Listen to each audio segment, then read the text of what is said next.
Estimadas pessoas, como vão? Espero que bem. Espero que todos estejam aí com saúde e segurança junto às suas famílias. Hoje voltamos aqui para conversar mais uma vez a respeito da nossa disciplina de Direitos Humanos e Educação. Hoje a partir de um artigo publicado no ano passado, recentemente, pela professora Selma Tavares, professora da Universidade Federal de Pernambuco, intitulado Educação em Direitos Humanos e Educação Básica. Tem ainda um subtítulo um pouco mais extenso, né, que é Reflexões sobre sua prática pedagógica em escolas públicas. Ela conversa conosco um pouco sobre os fundamentos da educação em direitos humanos, sobre questões relacionadas à prática pedagógica, à praxis pedagógica, melhor dizendo, e uma experiência específica, né, de um estudo realizado por ela em escolas públicas, educação básica, lá no estado de Pernambuco, que é bastante interessante, revelador de uma série de desafios que nós ainda temos para fazer com que a educação em direitos humanos se faça com uma presença substancial ainda na educação básica no Brasil, né? Então, de início, a autora chama atenção para a maneira como, desde as últimas décadas do século XX, né, formou-se um consenso em torno da importância da educação em direitos humanos, bem como dos próprios princípios orientadores dos direitos humanos. A gente já discutiu a respeito disso, né, como paulatinamente, desde o século XVIII, essa discussão, né, foi sendo ressedimentada, digamos assim, ressignificada, né, especialmente no século XX, né, por conta de uma série de problemas causados por nós mesmos humanos, e como ainda há uma urgência muito grande, né, de conseguirmos tornar essas discussões eficazes nas práticas cotidianas de todos nós, inclusive por meio de políticas públicas que sejam mais eficazes, né, inclusive no campo da educação. Então, há uma questão importante em relação a isso, que as discussões vão apontar para a essencialidade da discussão dos direitos humanos no campo da educação, pensando na educação como um direito humano, inclusive, a gente já discutiu a respeito disso, né, e como via de acesso a outros direitos. Então, esse é um consenso, né, indiscutível, formado especialmente do século XX para cá, das duas últimas décadas, a década de 1980 e a década de 1990, mas a gente ainda enfrenta alguns problemas com relação a isso. A materialização em si, né, daquilo que nós chamamos aqui de educação em direitos humanos. No entanto, a autora, né, chama, portanto, atenção para isso, né, para a complexidade dessa discussão, né, para um processo que não é nada simples, e o histórico diz muito sobre sua complexidade, pensando que a discussão a respeito dos direitos humanos e da educação em direitos humanos se deu justamente em um contexto, né, de reivindicação pelos direitos humanos, né, no processo de redemocratização de vários estados latino-americanos, como é o caso do Brasil, né, de processos aí que dizem respeito, né, ao descumprimento, inclusive, dos preceitos fundamentais dos direitos humanos durante largos anos de existência de regimes de exceção na América Latina, por exemplo, ou em outros lugares do mundo. Então, no contexto latino-americano especificamente, a década de 1980 é um contexto importante para essa discussão, com reverberações importantes no que diz respeito à formulação de políticas públicas, como é o caso aqui do Brasil, na década seguinte, a década de 1990. Né? Então, ela indica aí fases desse processo de constituição, né? Não só das discussões, mas de sua reverberação, né? Em termos da materialização de políticas públicas, em fases. Né? Então, 4 etapas integradas entre si, que conversam uma com a outra, que têm ressonâncias uma na outra. A primeira fase, que é do ativismo político, que é justamente a reivindicação pela existência dos direitos humanos, negados, né, nos regimes de exceção. A fase do tateamento pedagógico, e aí pensando, né, que houve uma fase da demanda pela existência dos direitos humanos, a demanda de elementos legais que garantissem, né, os princípios da dignidade humana, e aí a partir disso, né, como manejar pedagogicamente, né, esse novo instrumental jurídico, mas também social ou sociocultural no âmbito da educação, nas formas, né, diversas dela agir, inclusive nos espaços que vamos chamar de formais, mas também nos não formais. Em seguida, a fase de expansão da educação em direitos humanos, ou seja, formulação de políticas públicas após o tateamento pedagógico, né? Após se pensar de que maneiras pode-se criar espaços dialéticos para humanização, né? Numa perspectiva educadora. Por fim, uma fase de profissionalização e valorização da educação em direitos humanos, pensando aí na constituição de estruturas que possam, de fato, cumprir esse papel, né, de fortalecer as vias de humanização a partir das ações de educação em direitos humanos. Inclusive em termos institucionais, ou seja, criação de organismos, para além das políticas, criação de materiais didático-pedagógicos específicos e tudo mais. Ou seja, são fases que conversam entre si, uma substancia ou consubstancia a outra, na verdade. E, no entanto, ainda enfrentamos uma série de desafios para fazer com que a última fase, de fato, ela nos proporcione os avanços tão necessários. Então, boa parte das iniciativas institucionais no seio do Estado brasileiro, especificamente, se materializou ali na década de 1990. Isso tem um afinamento muito grande em relação às políticas educacionais. Pensemos aí na Lei de Diretrizes e Bases da Educação Nacional, que é de 1996, por exemplo. A criação da Secretaria de Direitos Humanos também é dessa década. Né? Ela passou por uma série de turbulências, de processos de agregação em relação a outras, de submissão a outras pastas, etc., mas continua existindo, apesar de notoriamente, né, quem diz isso não sou eu, organismos internacionais como a Anistia Internacional mesmo, infelizmente aponta para uma série de ameaças aos direitos humanos no Brasil contemporaneamente, o que é mais que lamentável, né? Que apesar dessas questões todas, nós temos ainda organismos institucionais que, em tese, zelam pelos direitos humanos. E, no caso específico, deveriam também consubstanciar políticas educacionais, ou seja, deveria haver uma sinergia entre, né, a pasta especificamente ligada aos direitos humanos e a pasta da educação. Existem certas fragilidades nesse sentido, principalmente se pensarmos na necessidade de amplificar as discussões acerca dos direitos humanos, significadas na discussão acerca das diversidades.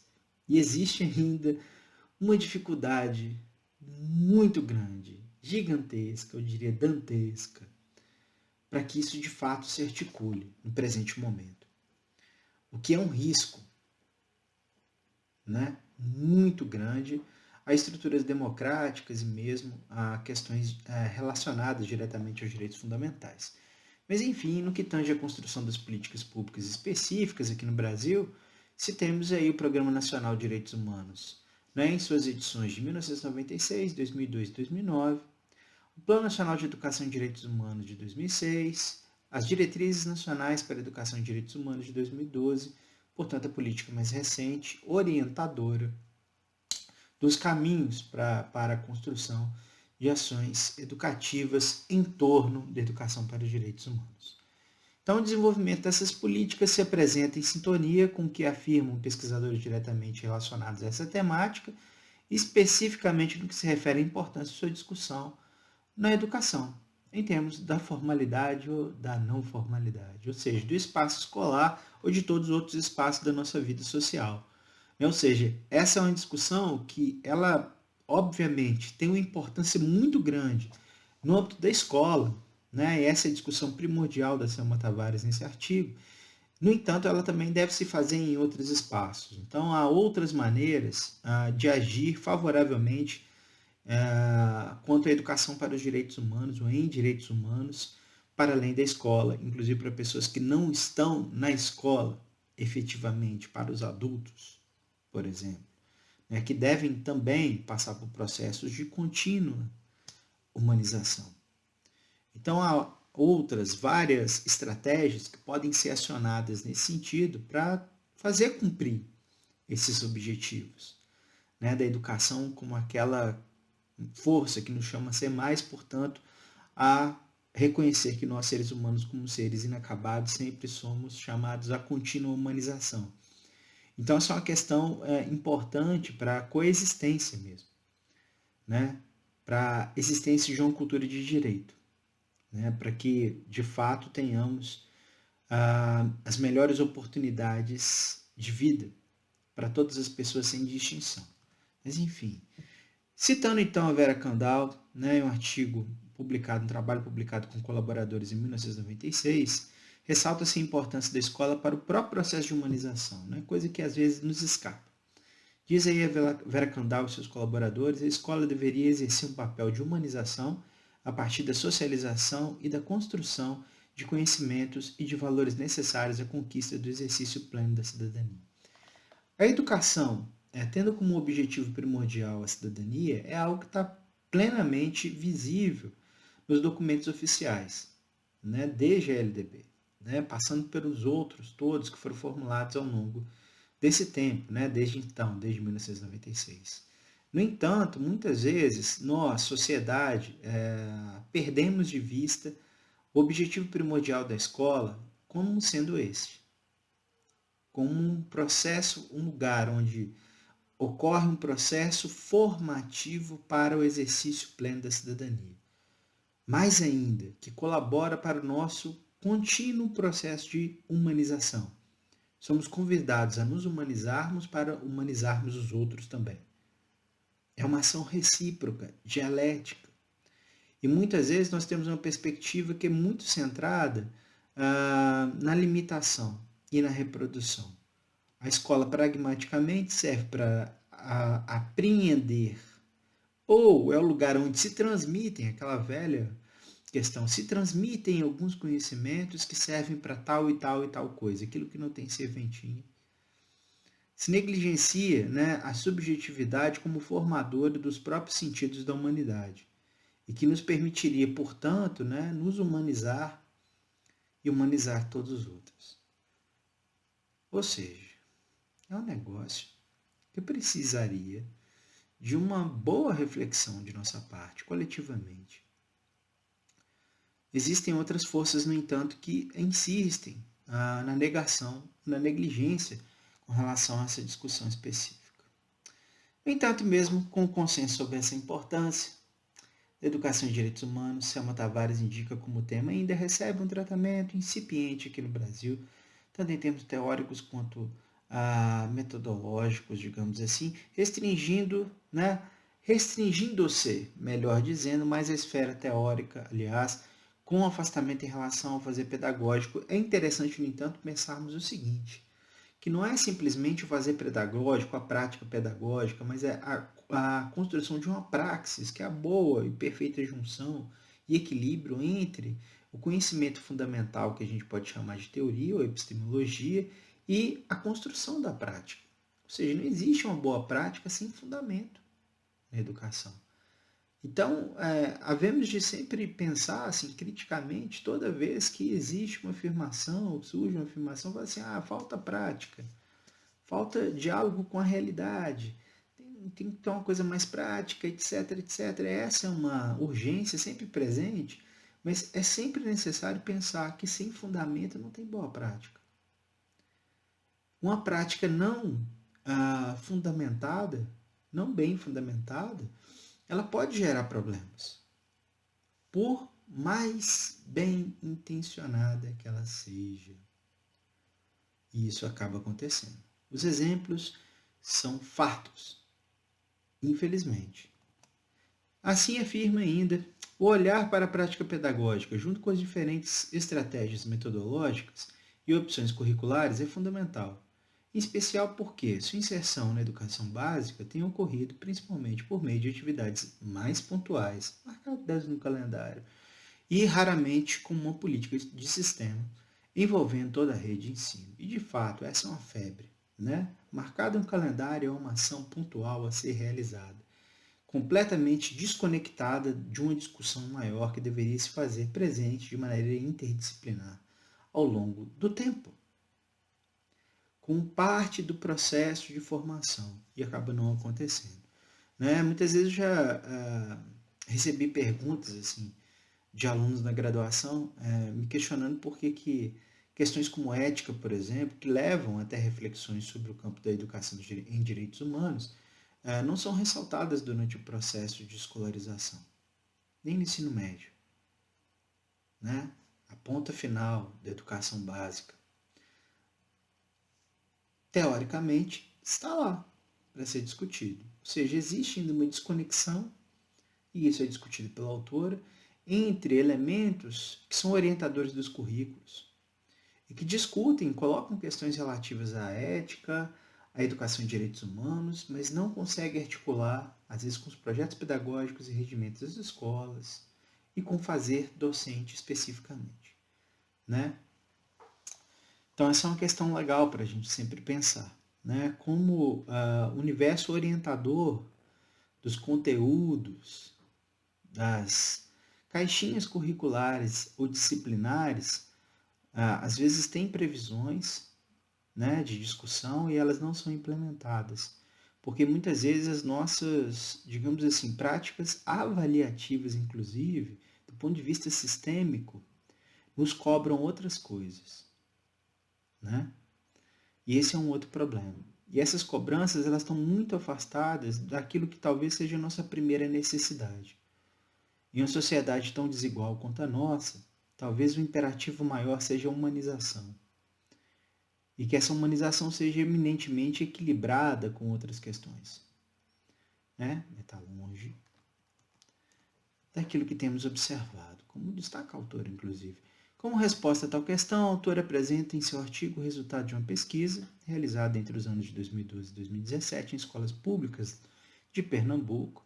No caso, a pesquisa foi desenvolvida em 215 escolas e 60 municípios, onde houve visita às unidades escolares, observação não participante das atividades desenvolvidas nesses espaços, a realização de 60 entrevistas com gestores e gestoras e docentes, além da aplicação de 215 questionários, um trabalho impressionante realizado pela autora.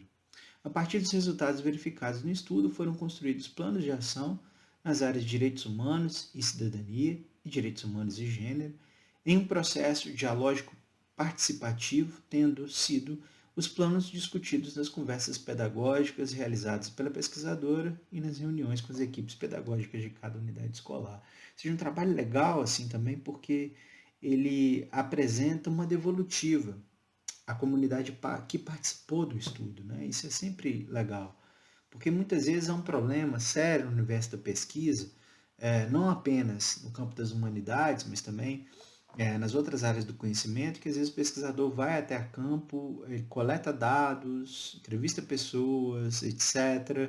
As pessoas participam do estudo, depois não tem uma devolutiva, né? Inclusive, essa é uma questão ética colocada aí pelas resoluções, né, do sistema nacional dos comitês de ética em pesquisa, né, da CONEP, né, da Comissão Nacional de Ética em Pesquisa com Seres Humanos, por exemplo, que diz que é uma garantia, é um direito do participante, né, da pessoa que efetivamente se voluntaria, aceita participar de uma pesquisa, ter uma devolutiva em relação aos resultados que foram possíveis de ser percebidos pelo pesquisador, né, em relação a tudo aquilo que aconteceu durante o processo de pesquisa.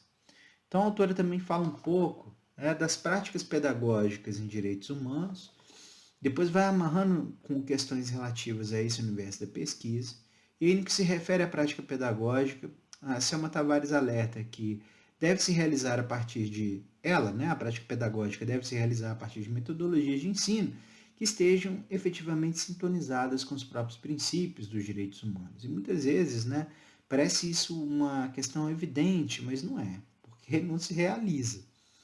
Ou seja, eu tenho que ter uma metodologia que possibilite que as pessoas sejam encaradas, percebidas enquanto sujeitos. Sujeitos do conhecimento, sujeitos do direito, sujeitos da cidadania, sujeitos humanos.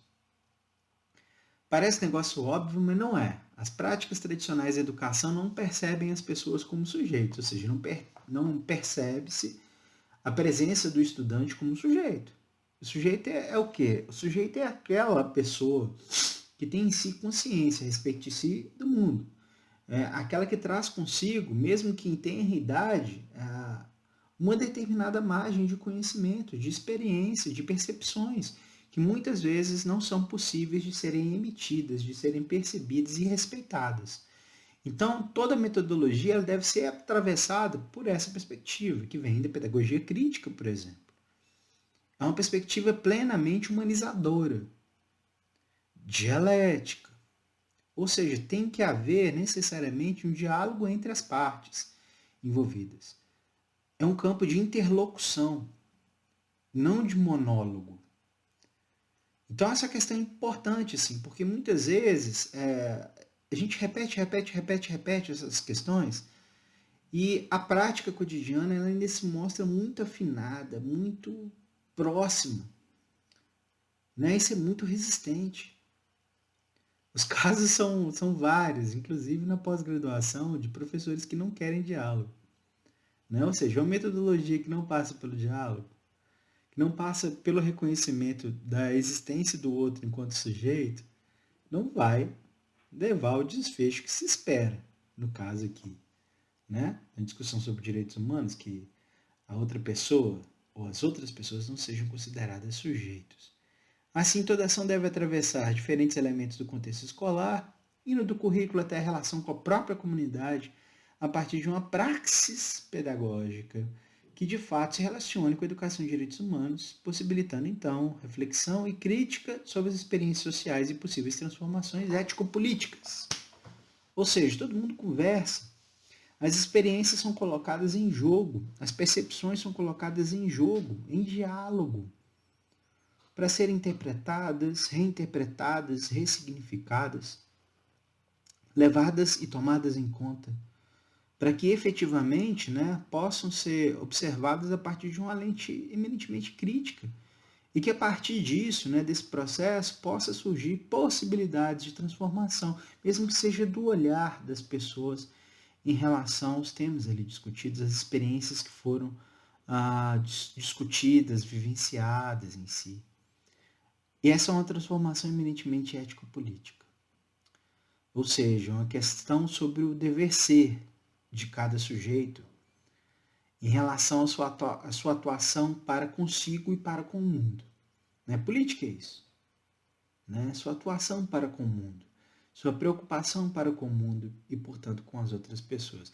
Eticamente pensada, né? Ou seja, a busca do equilíbrio do ponto de vista assim, de uma ética das virtudes de Aristóteles, por exemplo, de buscar a justa medida de sua atuação no mundo, de se interrogar a respeito de cada um dos passos em termos de concretização de ações em busca da vontade, do exercício da vontade. A gente sempre quer alguma coisa.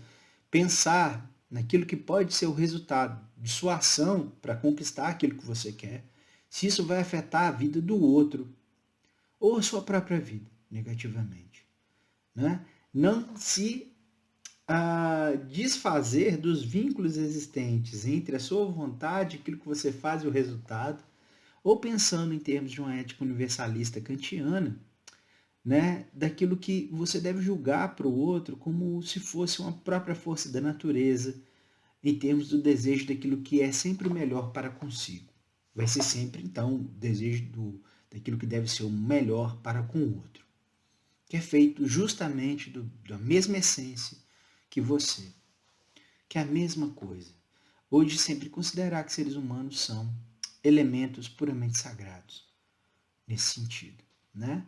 Ou seja, né, tomar uma decisão em termos bem orientados, ético-politicamente falando, né, levaria aí a uma busca de um equilíbrio maior nas relações intersubjetivas.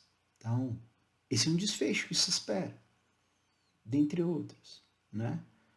Mas, enfim, eu tenho que ter uma praxis pedagógica que consiga efetivamente me levar até isso. Uma boa junção entre a fundamentação teórica e a construção de atos pedagógicos, de ações pedagógicas que proporcionem, né, esses espaços de diálogo, enfim. De outro lado, ancorado, mais uma vez, em uma outra obra de Vera Kandal, com colaboradores, publicada em 2013, a autora indica a importância da definição das abordagens a partir das quais se implementarão efetivamente as ações em educação e direitos humanos. E aí, nesse caso, são indicadas duas possibilidades, né? Uma abordagem que se concebe, né, que concebe os direitos humanos como uma espécie de estratégia para melhorar a sociedade dentro de um modelo já vigente, sem questionar esse mesmo modelo em sua estrutura básica. Essa é a primeira possibilidade.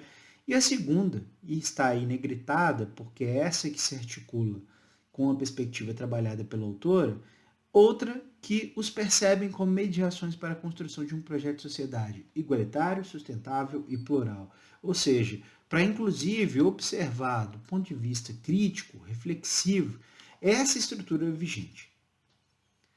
Se ela não é justa, equânime, sustentável, plural, né? Eu substituiria aí conceitualmente o igualitário pelo equânime, talvez, ela não é boa.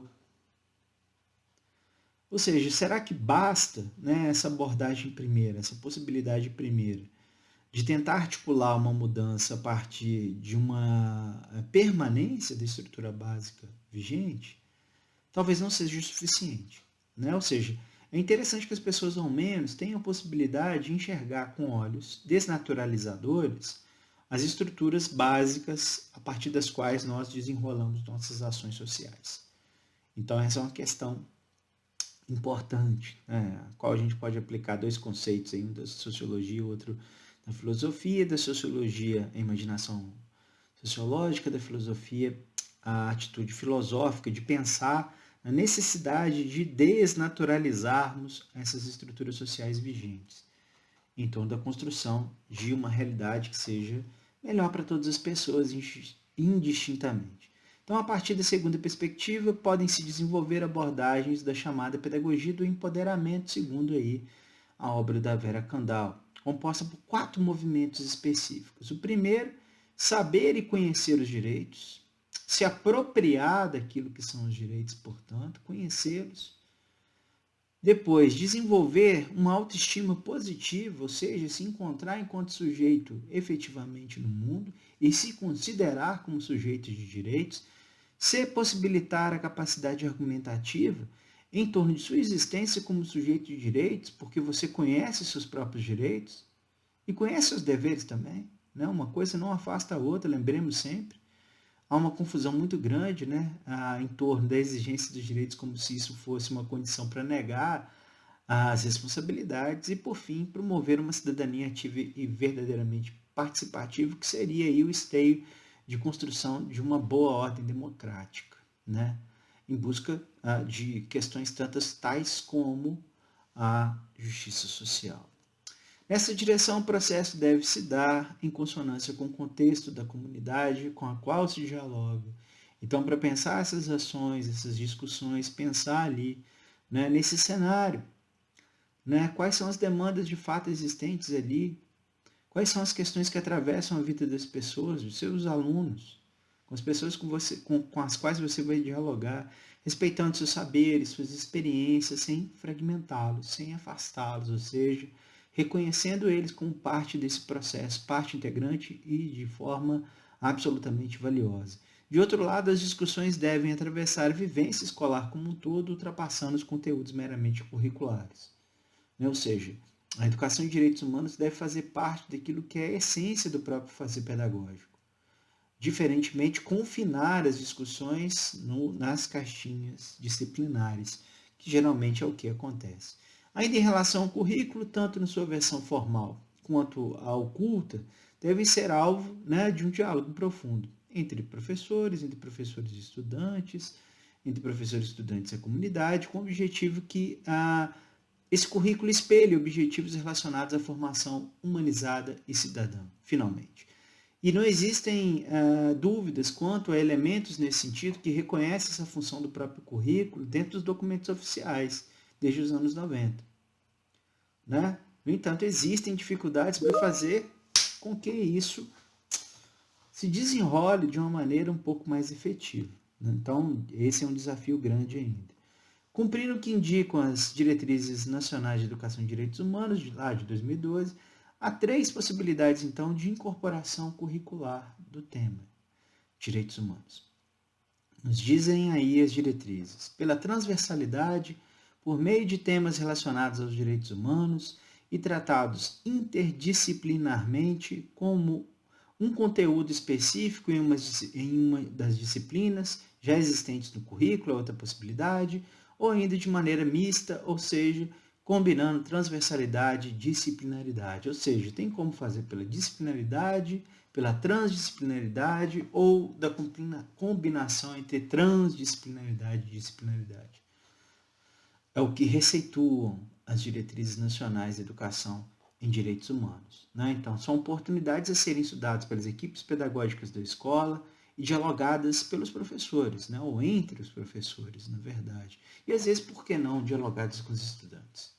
A partir da formulação de projetos, por exemplo, que atravessem o ano escolar, ao invés de serem pensados para datas específicas.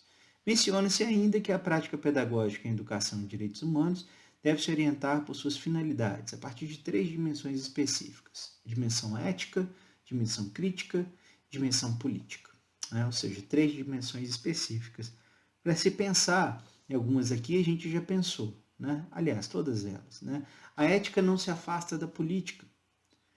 E se elas são feitas de maneira crítica, né, se desnaturalizam, né, as próprias estruturas socioculturais que estão aí formando, muitas vezes, os processos de estigmatização, de exclusão, de desigualdades.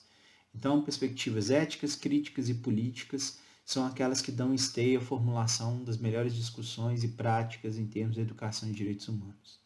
Já em relação aos conteúdos, né, devem ser organizados a partir de 3 categorias. A primeira, informação e conhecimento sobre direitos humanos e democracia, ou seja, esteio para pensar inclusive os fundamentos históricos dessas discussões, mas aqueles que estão presentes no cotidiano, das ressonâncias, portanto, segundo os valores que sustentam os princípios e a normativa dos direitos humanos e atitudes coerentes com esses valores, impregnadas na legislação, impregnadas também em fazeres, em direitos aos quais as pessoas, porventura, já tenham acesso, ter, em terceiro lugar, capacidades para colocar em prática com eficácia os princípios dos direitos humanos e da democracia na vida diária, ou seja, de exercício enquanto sujeito dos direitos, né, cotidianamente, de reivindicação para que outros sujeitos assim também sejam reconhecidos, ou seja, não é uma questão que vai meramente se reportar apenas ao próprio indivíduo, mas o reconhecimento de seu dever para com o outro, para com os outros sujeitos, para que assim eles sejam efetivamente reconhecidos. Há de se considerar, portanto, que se trata de uma perspectiva que leva em conta o fundamento ético-político da educação como direito e, ao mesmo tempo, como instrumento para o processo de humanização, como já mencionado. Lembre-se ainda que não se trata de um fundamento neutro. Neutro é shampoo, sabão, outras coisas. Destituído de objetivos. Tem muitos, claros, mas carregados de sentidos, de valores relacionados ao próprio percurso dos direitos humanos. Então, essa é uma discussão que já foi objeto de diálogo aqui na disciplina. Né? A educação não é neutra. Jamais será. E nesse sentido aqui, ela tem um sentido, que é o da humanização. Ela deve estar sintonizada com os princípios que largamente foram discutidos e consensuados, inclusive, ao longo do tempo. As metodologias, de outro lado, devem ser desenvolvidas, observando-se então as singularidades dos contextos nos quais se apresentaram, ou melhor, não só no passado, mas no futuro, se apresentarão como ferramenta, com pena de não frutificarem nos melhores resultados nesse sentido. Né? E aí, né, nesse sentido de pensar o contexto, ou seja, o ambiente escolar, ele deve ser propício à educação em direitos humanos, devendo estar marcado por algumas questões. Pelo entendimento mútuo, só possível pela dialética, pelo respeito, só possível pela dialética, pela responsabilidade, só possível pela autonomia, né? Ou seja, uma educação que não leva à autonomia e depois disso a plena liberdade, não vai ter responsabilidade, pela interdependência, indivisibilidade, universalidade dos próprios direitos humanos. Uma questão está eminentemente amarrada à outra. Né?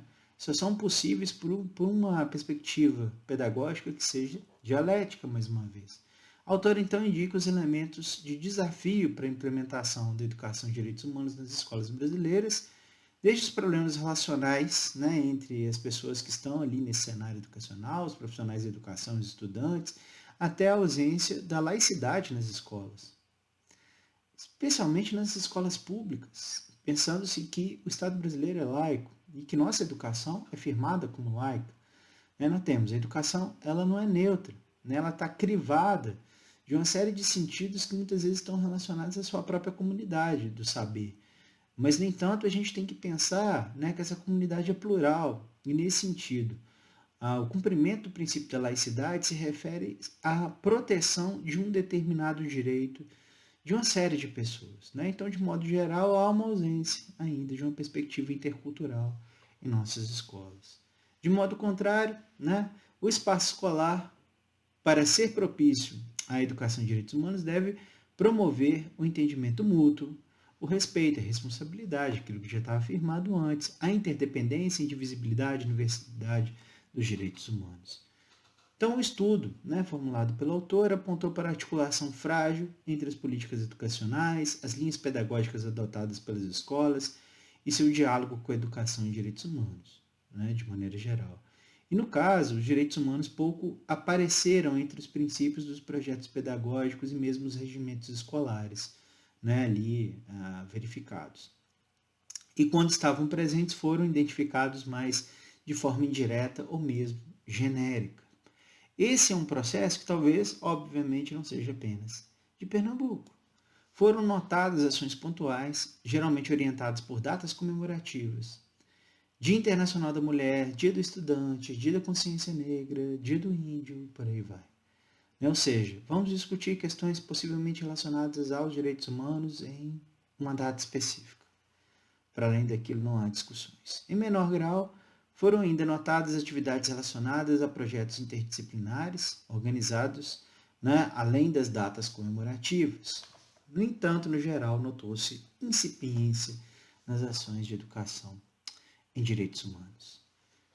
Com relação ao processo de ensino-aprendizagem, né, em articulação com o campo dos direitos humanos, deve-se levar em consideração que ele exige uma perspectiva integrada e interdisciplinar, em que toda escola deve se tornar educadora.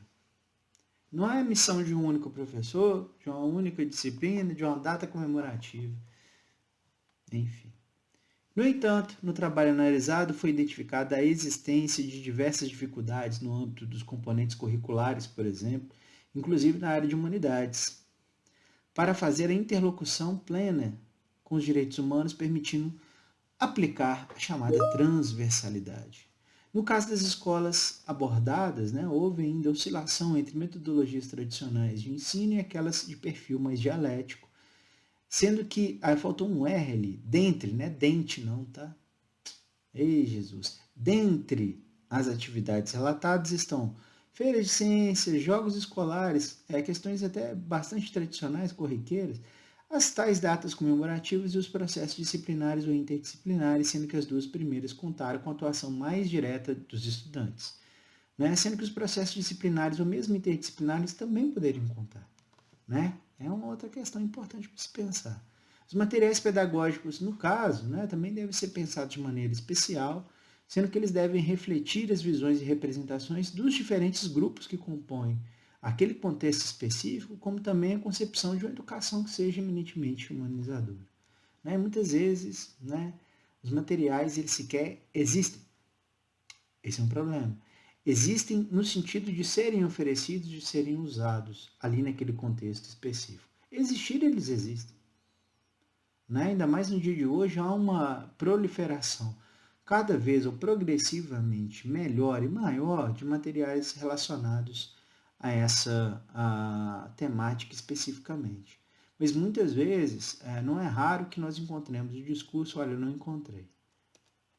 De acordo com o Plano de Ação do Plano Mundial de Educação e Direitos Humanos da ONU, lá de 2006, os contextos socioculturais devem ser levados em conta para a formulação dos materiais didáticos, mantendo-se vínculo com a realidade efetivamente experimentada pelas pessoas que fazem parte dessa experiência.